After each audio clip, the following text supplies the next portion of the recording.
Welcome into the Can't Wait Pod. Wow. Off to a Jetsian start right there. Wow. Welcome into the Flight Plan Podcast. Tim McMaster here, along with Zack Rosenblatt, who covers the Jets for The Athletic. We are off to the same start with that intro as the Jets were on Sunday. A bloodbath in the desert, 31-6. All the playoff hopes that were probably gone anyway are officially gone now. I'm going to be frank, Zach. Like, this is a spot where, like, continuing to podcast for the rest of the season we're going to do it. We're not quitting. We're not giving in, but it's definitely not something that's going to be enjoyable. Hopefully we can bring effort will be better. Our effort will be better than the Jets, I will say. Our effort will be better than the Jets. That's a fair point. All right, this is the 4 Downs edition of the podcast. We're going to break down that brutal loss in Arizona into 4 key moments.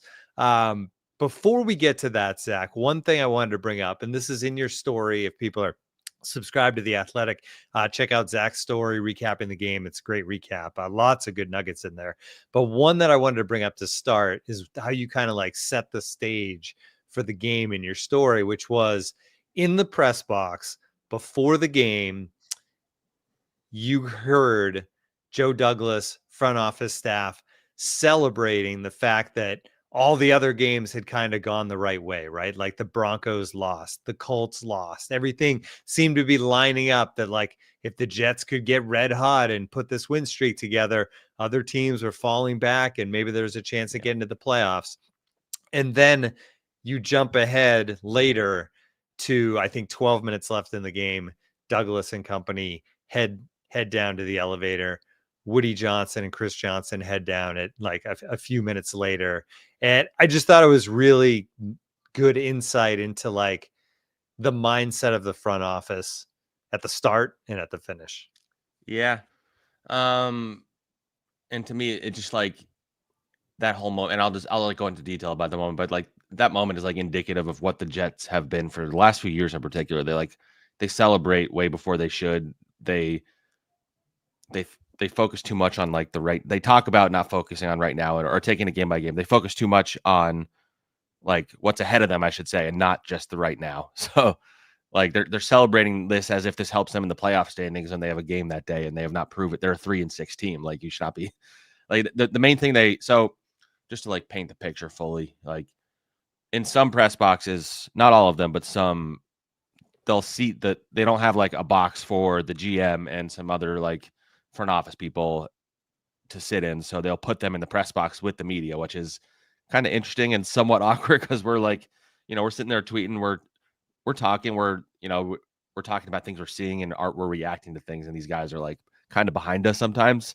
So it's very interesting. And I'm very bad at being self-aware and keeping my volume down. So like if I'm watching something and I'm critical or I'm making a joke, like I'm not good at like making it quiet, or I'm not good at like, not making it obvious if I'm looking to see how somebody's reacting or anything. But anyway, so these guys are often in the press box and they were there pretty early, actually, this game. I mean, I guess not that early, but it felt like it was early.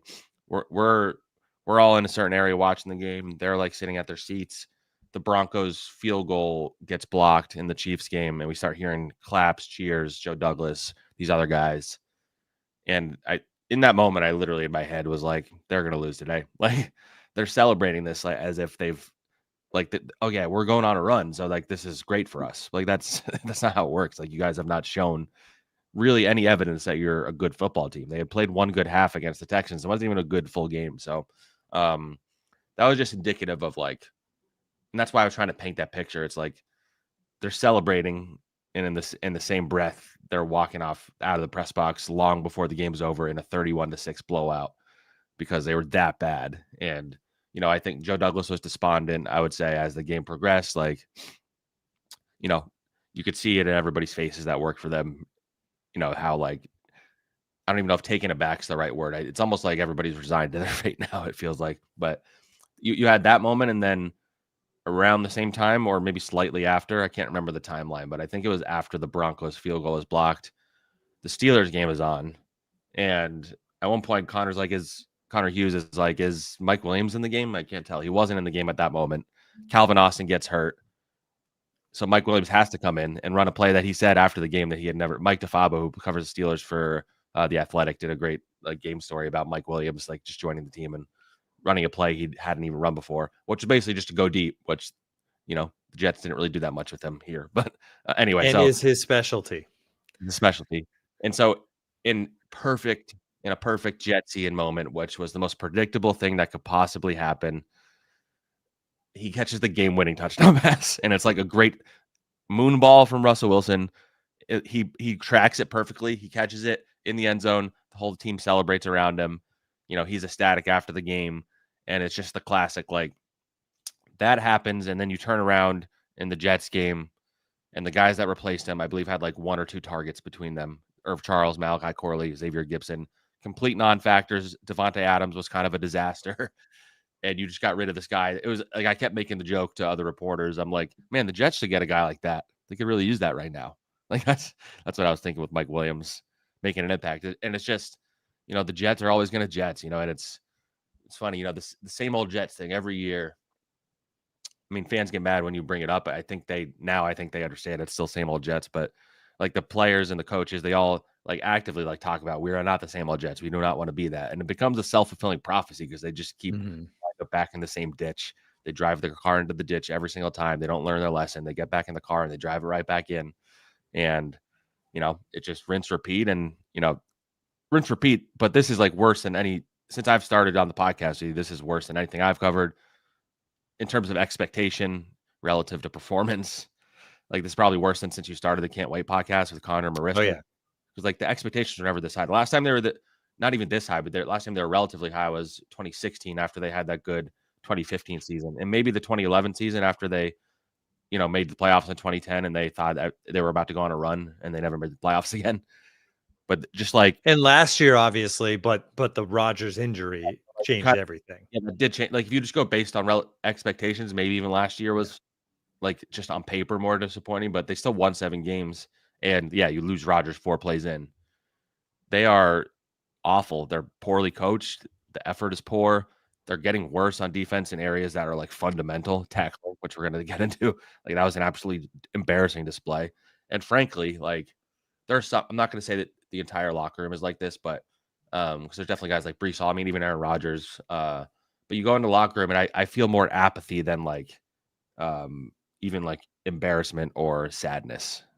It feels like there's some apathy. It's like, well, this is who we are, or what do you want me to do? I'm doing my job. Like it's a lot of that. So there's a culture problem here. There has been for a while, and I know everybody. The solid firing was obviously the wrong move. The defense has gotten worse, and I think that's where you can point to the solid thing making the biggest impact. I think because energy was a problem with solid. They started off slow. Like everybody's forgetting, they did not play well with Robert Saleh as their head coach. There's a reason why he was even in line to get fired. So like the whole idea that like the season was going to be so much better if Saleh was the coach is ridiculous to me. But, yeah, it's a culture problem that they have here. And I don't know what the solution is. I don't know what head coach is going to want to come here. They're going to have to hire a GM too, most likely. I don't know who their quarterback's going to be. And, again, we'll probably be spending a lot of time talking about the future the rest of the season. I saw Brian Sternbeck wrote like we need another one of those anything but the Jets pods. We might have to get one of those pretty soon. Maybe we get Dane Brugler on pretty soon.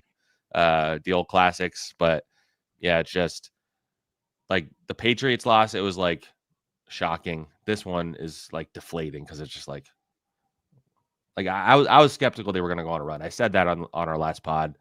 They do this all the time. They beat a team they're not supposed to, and then they follow it up poorly. And the fact that they're this bad coming out of long breaks is just baffling. I forget how many years stretch, but they're like they have one of the worst records of any team in the NFL. I mean, you could say that for almost any stat, I guess, if you wanted to change it. But coming off like long rest, they're like the worst team in the NFL. Like I don't understand how that's possible. Like you're supposed to come out with better energy after you have a long break. So it's just, I don't know. There's a lot of factors here. Like I wonder if we've seen the last of like CJ Mosley.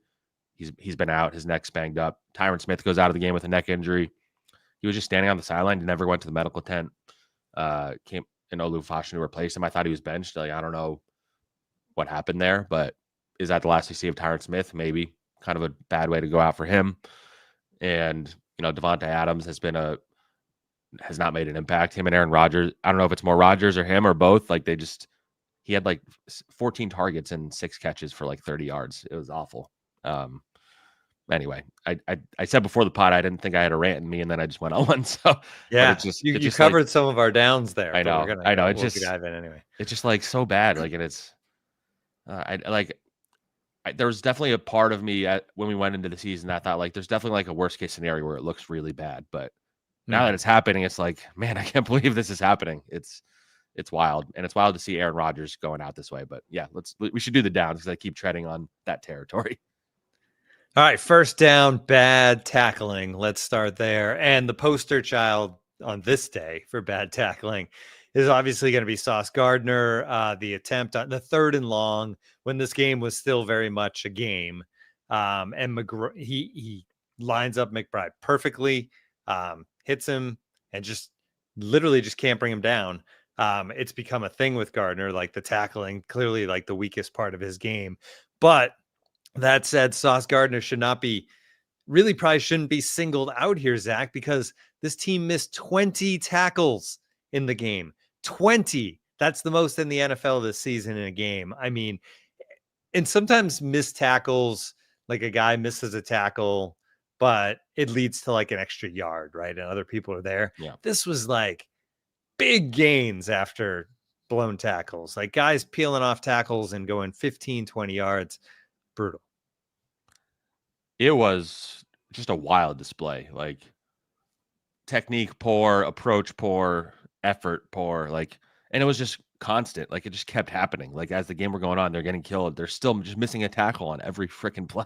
Like, that first drive, the James Conner long catch, like a lot of that, he's not a fast player. Like, he's like 250-pound running back, and he gained 40 yards. He only didn't score because, again, like the Jets, there's always shit that happens in a Jets game that you never see before. He gets called not in the end zone because the ref says like his butt cheek touched the ground before he crossed the plane.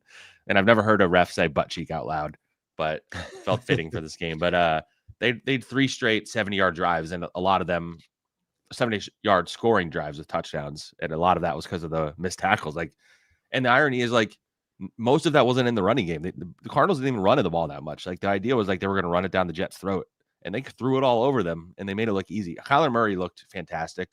I was like very, very impressed with him. He made some hard throws, like, and his timing was great. But yeah, the missed tackle, the Trey McBride one was definitely the one that sticks out because it kind of was a game-changing moment because it was in the second quarter. I believe they were down 14-6 or 14-3. Yeah, 14-6. It was 3rd and 7. If he makes that tackle, it's not a first down. Instead, Sauce said he like tried grabbing him, bring him to the ground, and basically failed. And so he gained 15 yards. Trey McBride also looked like a star, by the way. But yeah, he gains 15 yards, gets a first down. They work their way up the field. Marvin Harrison scores a great touchdown in the back of the end zone. And it's just over at that point. It's 21-6. And yeah, it's hard to wrap your brain around how they've gotten worse at tackling. And, this falls on ultimately Jeff Ulbrich. Like, I think pretty clearly I've said this over and over. He was put in a tough spot. And you wonder what he would look like if he had a full offseason to prepare as a head coach and build a staff and all that stuff. And I don't know if even saying he's spread thin is like even fair enough. I just think pretty clearly like they've taken a step back in terms of their effort, energy, and technique and mechanics and all that stuff. And this just looks like a bad defense now. Like, that was like, you can say that this is a great defense, but all the evidence is that this is a bad defense right now. They just got beat up by a Cardinals team that, is good this year and they play hard, but I wouldn't say they're overly talented. Like, they're not like, if you're putting the Jets' talent on defense against their offense, then I think you would take, or at least you would say that the Jets have more talent on that side of the ball, but it did not look like it. The defensive line did not make an impact at all. They barely pressured Kyler Murray. Will McDonald was invisible. I think Hassan Reddick didn't even play that much. I think he had a pretty limited role. Quinnen Williams, I didn't really notice very much, other than when he got hit in the balls and had to leave the game for a minute. But yeah, the missed tackling, like, we're gonna keep asking him about it. But like, they say they've been practicing it. The Jeff Ulbrich kind of, this aged pretty poorly. But like earlier in the week, he said we watched a lot of film on how to tackle James Conner because we knew how hard he is to tackle and we wanted to focus on that. Well, it didn't work. Whatever you taught them did not work. So it's pretty embarrassing. Like, the tackling effort is one of the more embarrassing displays I've seen from this team, and they've had a lot of embarrassing displays in my 3 seasons covering them. Second down, we're going to keep piling on the defense, but the other side of the defense, that is the pass defense, which is supposed to be the strength of this defense, right? You have Sauce on one side, DJ Reed on the other side. Kyler Murray sets a franchise record, 17 consecutive completions. He was 22 of 24, 266. The touchdown passing, 2 touchdowns running. I'll say one thing about them not getting any pass rush. And this didn't work, but like, do you think that they were so focused on staying in lanes and making sure that Murray didn't beat them with his legs that they were unable to get to him as far as like a pass rush? That being said, he still beat them with his legs. He had 2 rushing touchdowns. It's a good question.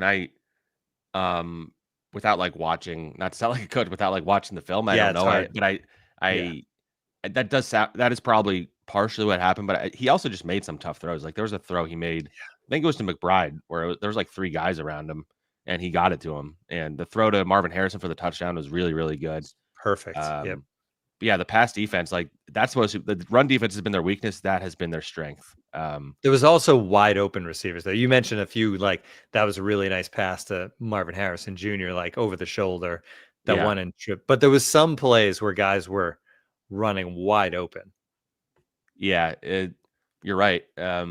Yes, especially like there was one in the middle of the field early in the game where there was just like nobody around him. I know they play some zone, but like I think it was Marvin Harrison actually. Like there's no reason Marvin Harrison should be uncovered. Sauce or DJ Reed should be on Marvin Harrison every play. Like I don't know. I think there is something to Ulbrich being spread too thin, but also just poor preparation. Like this is reflected poorly on the coach. I mean, Woody Johnson ultimately reflects the poorest on because this culture starts at the top, but the coaching has been poor. Like this is they probably need to revamp this coaching staff. I think there are some good coaches on that staff, but you know, people aren't keeping it together right now, and it's bad. Like I'm very curious to see what this effort looks like against the Colts next week, and I'm not going to dive too deep into that, but I imagine a lot of these players see the bye coming up, and I wonder if that, leads to a poor effort next week because I don't have a lot of confidence in this team coming out and playing the way they should.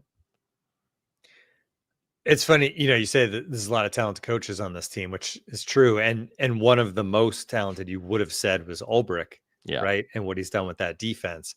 And Woody Johnson basically took him out of that role. To make him head coach. So it's just it's ugly. Anyway, third down, no big plays for this Jets offense. Nothing over 15 yards. Rodgers inaccurate really a lot in this game. 22 of 34, 151 for him. There was key drops. Adams had some key drops, but overall, this just looked like early on, they were running the ball pretty well. Like they looked good running the ball. Breece Hall. And they went away from it. And they got away from it. And then there was just no big plays. Part of that is probably there wasn't a lot of time, but like you're not going to win games in the NFL by getting 5 yards a piece. I mean, you could say there's not a lot of time, but I think Rodgers, the total from next gen, I think he only was pressured 7 times. So their longest play was a 15-yard dump off to Breece Hall. Like he's scared to throw the ball down the field. I mean, I had this stat. This was only second time in his entire career he threw less than 160 yards while attempting more than 30 passes. Like getting that little amount of yards with that many attempts against a pass defense that has been bad this year. I think they were ranked 24th coming in. Like it was disastrous, and the play calling was confounding. Like they came out, they looked really good on that first drive, went all the way up. The scripts under Downing have been have been good. Yeah, the scripts have been good. It's after that.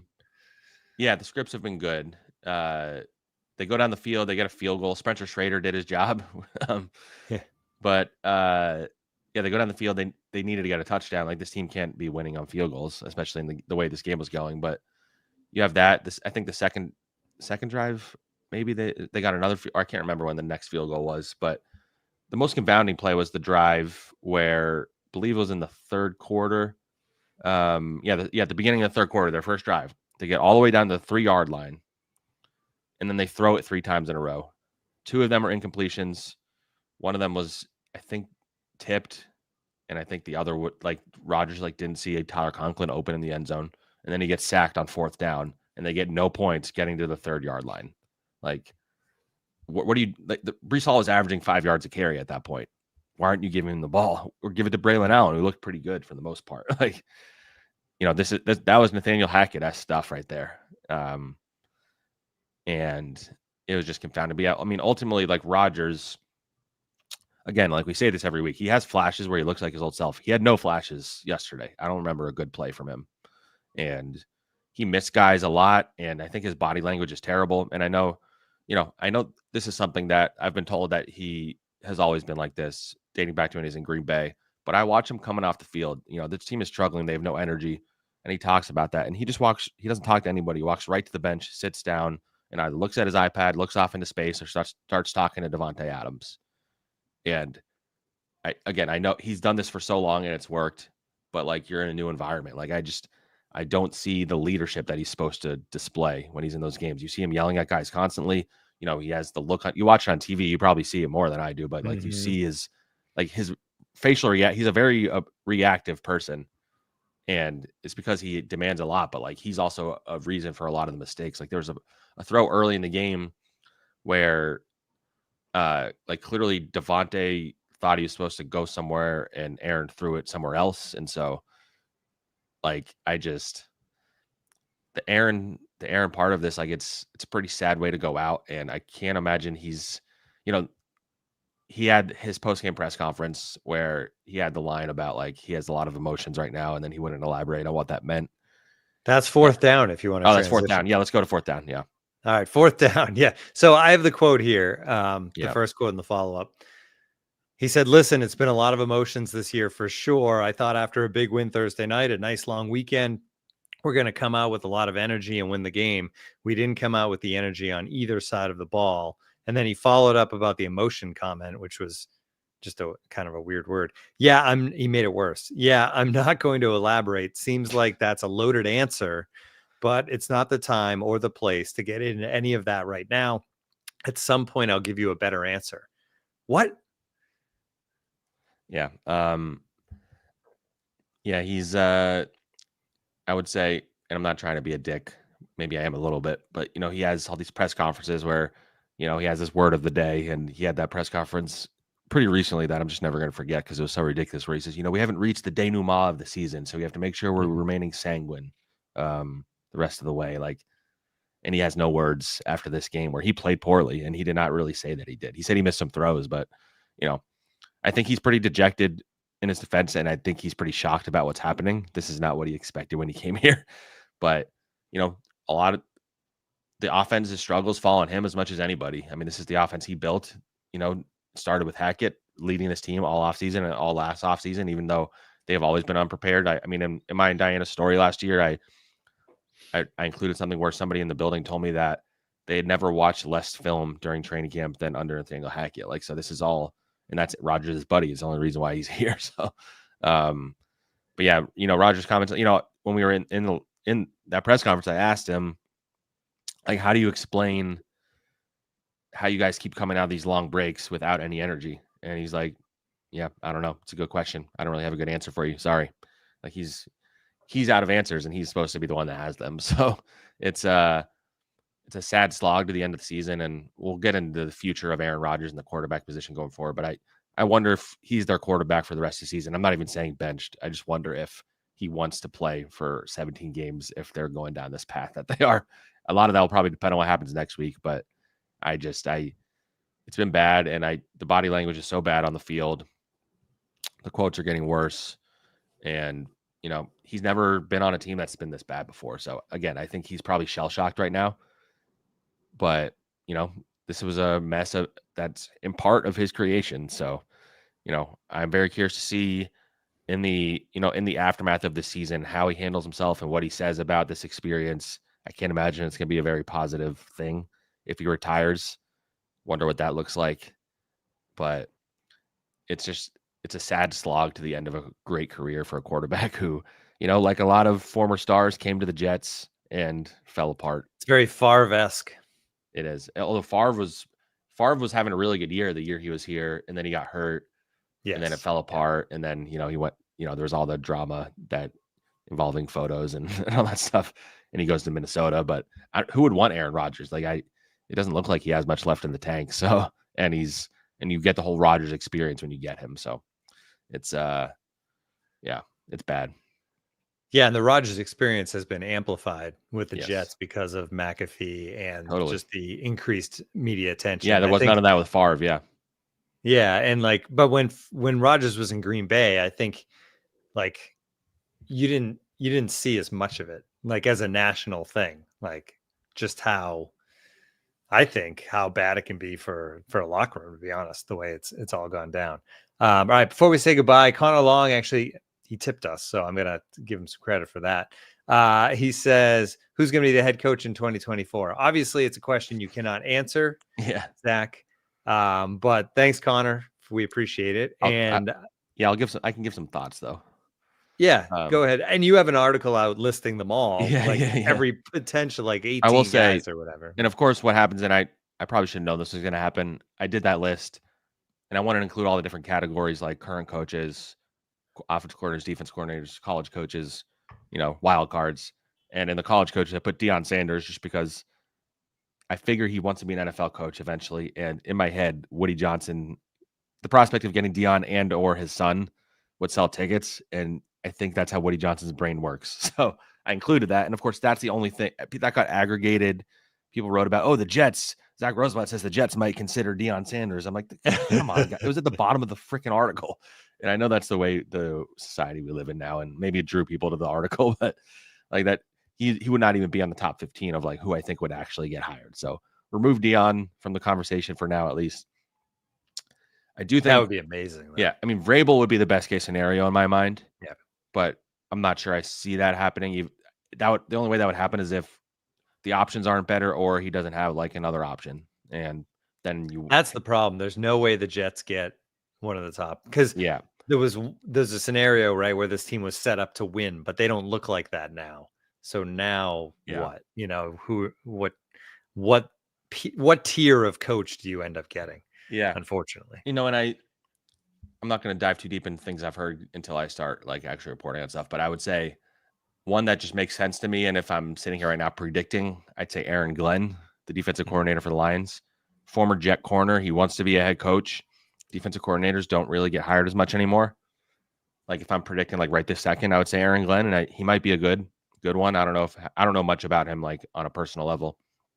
I know he's pretty loved in the building, so that would be one that you can promote and that I think would make some people happy. But that is a team that has like everything in the structure, the locker room, everything the Jets are lacking right now, right? It seems like that team is just all pulling one rope. Like it's, I mean, they won a game throwing with Goff throwing 5 interceptions. Like, yeah, I mean, how many times have the Jets won game or lost games where they had everything statistically going right? Like even that, I think the Patriots game, I think that was the game where they had the stat where they like did something that nobody's ever done basically and lost. So the Lions are not a bad staff to poach from, but yeah, I don't know. I don't know that anybody who the Jets will end up hiring might not make anybody particularly happy, and they have to do the GM probably first. And what GM is going to want to work under Woody Johnson. So I should touch on this, and we can dive deeper into it later in the week. But like the whole Woody going to work for Trump thing, even if he did get that gig, like he would have to be confirmed. So it would be like at least like later in the year, like halfway through the year when that would happen. So that means Woody's going to be running the search. He's going to be running the head coaching and the GM search. So I know the idea of Christopher running it and the job being more appealing is true, but they're going to both be involved in the interview process, I think. So it's just something to think about as we dive. We're going to be talking about this a lot. I'm sure we're going to be, it might even become like we talk about a new coaching candidate every pod or something like that, just to pass the time. But maybe deep dives into the possibilities. And Dane Brugler a couple times. Exactly. Get some Dane, maybe get some other heads in here. Yeah, and we'll keep an eye obviously on, and I hate to say this, but like the tankathon too. Like right now the Jets are I think 9th. I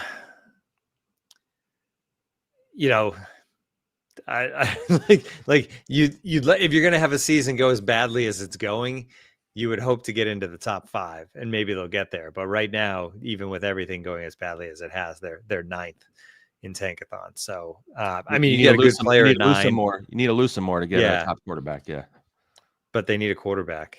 Yeah. So, and this isn't a. I mean, who knows, right? You never know which. Like Drake May and Jaden Daniels look like the class of last year's quarterback crop compared to Caleb Williams, who everybody thought was number 1. So you never know. Like, but this class isn't being toted the way great classes have been in the past. But that doesn't mean you're not going to end up with like. yeah.